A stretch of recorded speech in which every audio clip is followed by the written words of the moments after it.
today I got another nice recipe, a dessert recipe for you, rasmalai, and I'm going to get straight into it. Okay guys, so for this I'm going to need a 1 litre of milk to start with. Bismillah.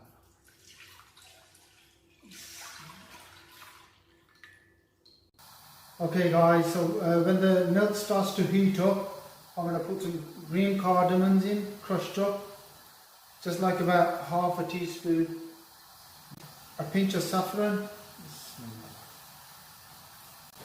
and a pinch of turmeric powder, also known as haldi powder, just to get a nice colour on it. It don't affect the taste at all. And I'm going to add one cup of condensed milk. I ain't going to use no sugar, just this condensed milk. I'll bring the sweetness out. And I'm going to give it a good mix because that condensed milk is in there and that's quite thick. And then I'm going to leave it to simmer away while we get the dough ready for the rasmalai. And this will go nice and thick by then. Okay guys, so I'm going to start the dough for the rasmalai over here. So for that I'm going to need 1 cup of milk powder, 2 tablespoons of oil, cooking oil that is, pinch of baking powder, and give that a good mix. Just cover the oil and that will soak it up really. Once you give this a good mix, then I'm going to add some, well not some, 1 egg in it, whisked. And give that a good mix until it's a nice dough now.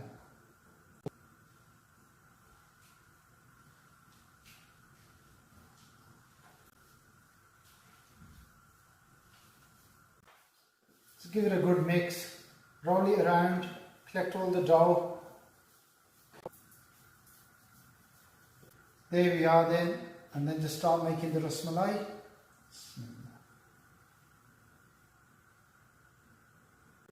Just like that, but you can have them any shape you like, but don't have them too thick. You can have them round, you can have them flat, oblong like I'm having, but don't have them too thick because they puff up a bit and you don't want them staying raw on the inside. And if you need more oil or more egg in it, if you think that they're not sticking together and they're breaking up, if they're not like that nice and smooth, they're breaking up, add a bit more oil or a bit more egg, you'll know what will be required.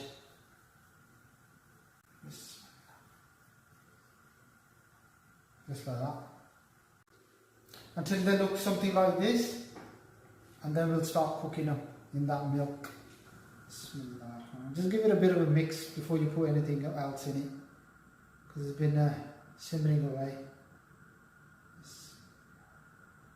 And then I'm going to add some almonds and pistachios crushed up.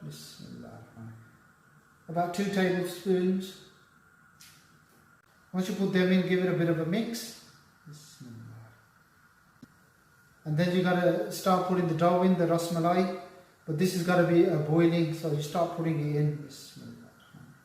Just chuck them all in. They're going to puff up, so they'll be like 3 times the size of this. But you got to make sure your milk is boiling. And then once you got them all in, you're going to cook it for about 5 minutes on full heat. And once you've cooked it for 5 minutes, then turn it to low heat and let it cook for another 10 minutes on low heat. Don't stir it too much though. Yeah, you got to be careful because they're very delicate, so you don't want to break them. So you've got to be very careful. So just keep on top of it. Don't let the milk overboil as well. Okay guys, it's been about 5 minutes since it's been boiling away in that now. They've been cooking in that milk.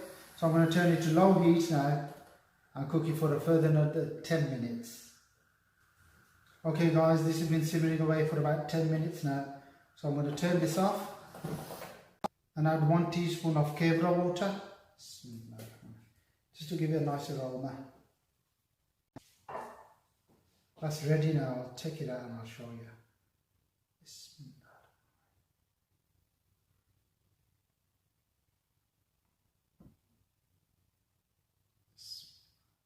Mashallah guys, the rasmalai is ready and it's come out absolutely beautiful and it's a wonderful dessert. I'm just going to garnish it with a bit of pistachio and almonds crushed up.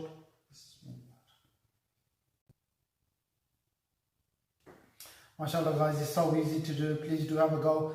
It's best to leave this overnight and then put it in the fridge for a bit as well, because when it's colder it'll go thicker as well and it'll taste a bit better. Well, a lot better. Please do like, subscribe and share to my channel guys, and thanks for watching, and please do have a go. Until next time, Assalamu alaikum.